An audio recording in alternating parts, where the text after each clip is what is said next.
নমস্কাৰ, এনুমেৰেটৰ্ছ আৰু ছুপাৰভাইজাৰ্ছসকলৰ বাবে এটা নতুন ভিডিঅ' লৈ আহিছোঁ। HLO মেপত থকা বিদ্যালয় বা মহাবিদ্যালয় হ'লে কেনেধৰণে তথ্য দাখিল কৰিম আৰু সেই বিদ্যালয় বা মহাবিদ্যালয়ৰ চৌহদত হোষ্টেল বা ৱাৰ্ডেনৰ কোৱাৰ্টাৰ থাকিলে কেনেদৰে হোটেল বা অতিথিশালা হ'লে কেনেধৰণে তথ্য দাখিল কৰিব লাগিব আৰু হোটেল বা অতিথিশালাত যদি কেয়াৰটেকাৰৰ বাসগৃহ থাকে তেতিয়া কেনেধৰণে কৰিব লাগিব সেই বিষয়ে আপোনালোকক জনাবলৈ আগবাঢ়িছোঁ। ধৰি লওক HLO এপত থকা এইখন এখন মহাবিদ্যালয়।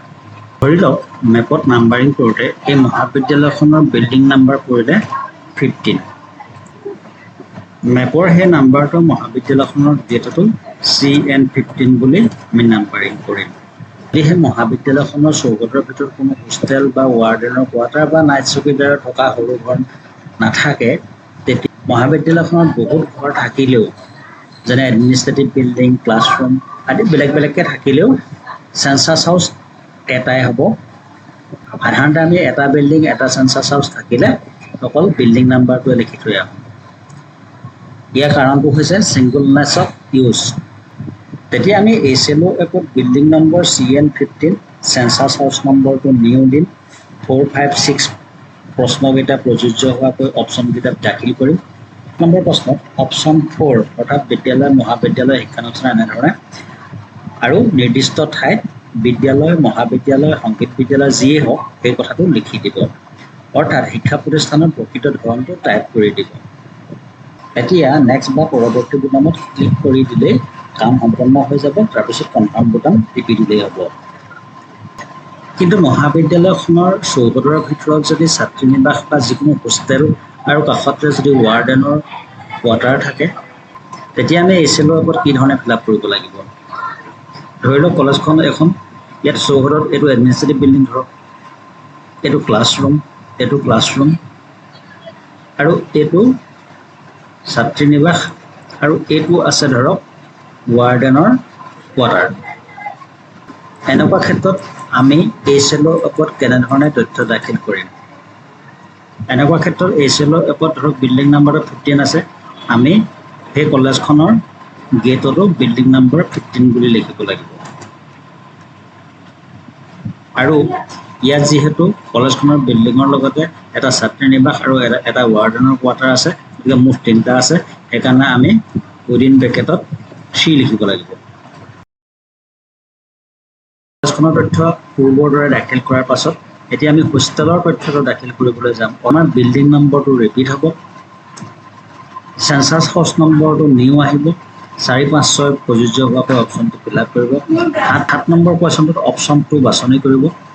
অপশ্যন 2ত আছে ৰেচিডেঞ্চিয়েল কাম আদাৰ ইউজেছ আৰু তাত তলৰ নিৰ্ধাৰিত ঠাইত গাৰ্লছ হোষ্টেল বইজ হোষ্টেল যি আছে সেইটো লিখি দিব আৰু তাৰ তলতে ইজ ইনষ্টিটিউচনেল, তাত আপোনালোকে ইজ ইনষ্টিটিউচনেল সেই চেকবক্সটোত ক্লিক কৰি দিব। চেকবক্সটোত ক্লিক কৰাৰ লগে লগে 9 নম্বৰত household number 999 auto generate হৈ যাব। 10 নম্বৰ কুৱেশ্যনত total number of person normally residing in the হাউচ হোল্ডত তাত ছাত্ৰ ছাত্ৰী হোষ্টেলটো ছাত্ৰ ছাত্ৰী কিমান আছে সেইটো অন্তৰ্ভুক্ত কৰি দিব আৰু হেড অফ দি হাউচ হোল্ডৰ নাম লিখিবলৈ দিব। হেড অফ দি হাউচ হোল্ডৰ নাম লিখাৰ পিছত কাম শেষ। তাৰপিছত আপোনালোকে কনফাৰ্ম বুটামত ক্লিক কৰি দিব। ৱাৰ্ডেনৰ বাসগৃহ থাকিলেও অকণমান বেলেগ হ'ব।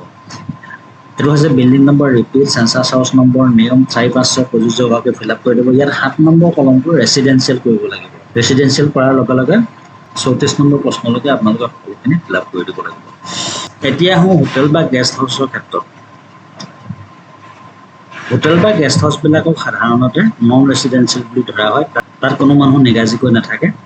সেইকাৰণে ইয়াত building number new, census house number new, 456 fill up কৰাৰ পাছত 7 নম্বৰ প্ৰশ্নত 5 নম্বৰ অপশ্যনটো বাছনি কৰিব লাগিব আৰু তলত প্ৰকৃত ব্যৱহাৰ লিখিব লাগিব। তাৰপিছত আপোনাক একেবাৰে কনফাৰ্ম অপশ্যনলৈ লৈ যাব। কিন্তু যদি গেষ্ট হাউচ বা হোটেলত এই ধৰণে কেয়াৰটেকাৰ বা মেনেজাৰ থকা এটা বাসগৃহ থাকে তেতিয়া তাৰ তথ্য দাখিল প্ৰক্ৰিয়া অলপ বেলেগ হ'ব। গেষ্ট হাউচটো নন ৰেচিডেঞ্চিয়েল বুলি ফিল আপ কৰাৰ পাছত বাকীখিনি ফিল আপ কৰিব নালাগে। কিন্তু কেয়াৰটেকাৰ ৰেচিডেন্স বা মেনেজাৰৰ ঘৰটোৰ তথ্য দাখিল কৰিবলৈ যাওঁতে বিল্ডিং নাম্বাৰ ৰিপিট হ'ব, চেঞ্চাছ হাউচ নম্বৰ নিউ হ'ব আৰু 7 নম্বৰ প্ৰশ্নত 1 নম্বৰ অপশ্যনটো বাছনি কৰিব লাগিব, যিহেতু 34 নম্বৰলৈকে সকলো প্ৰশ্নৰ উত্তৰ দিব লাগিব। এইধৰণে আমি ফিল্ডত বিভিন্ন পৰিস্থিতিত বিভিন্ন ধৰণৰ ঘৰৰ পিয়লৰ কামৰ সন্মুখীন হ'ম। কোনটো ঘৰত কেনেধৰণে পিয়ল কৰিব লাগিব, কোনটো ঘৰত কি তথ্য অন্তৰ্ভুক্ত কৰিব লাগিব, সেইখিনি মই পৰ্যায়ক্ৰমে দিবলৈ যত্ন কৰিম। পৰৱৰ্তী ভিডিঅ'ত সাপ্তাহিক বজাৰ বা দৈনিক বজাৰ এখনৰ ঘৰবিলাকত বা কেনেধৰণে তথ্য আপলোড কৰিব লাগিব, এই চেলৰ ওপৰত কেনেধৰণে অন্তৰ্ভুক্ত কৰিব লাগিব, সেইখিনি কথা জনাবলৈ যত্ন কৰিম। ধন্যবাদ। জয় হিন্দ।